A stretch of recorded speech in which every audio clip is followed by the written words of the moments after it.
Hey guys, I want to do a little update here on my Husqvarna YTH24V54, and as you can see, it's not a good update. I did a review on this a few months ago when I first bought it, and I really wasn't happy with it. Now this makes me even less happy.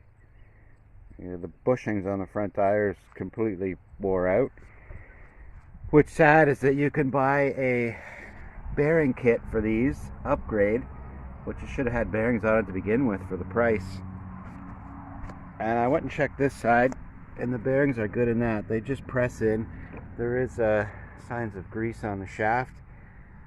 Now, you could say it was on me to make sure it was greased. However, when I turn the key, and like I said, this thing is fairly new. I'll show you. If you can see that. It's got 36.2 hours on it.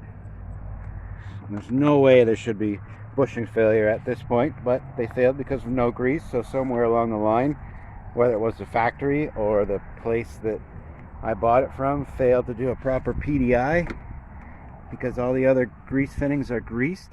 I checked them. This one was missed. So now I need bushings, and I'm probably just going to go ahead and get the upgrade bearing kit. Here are the bushings I took out of it. I've just ordered a new set. I got them from Amazon.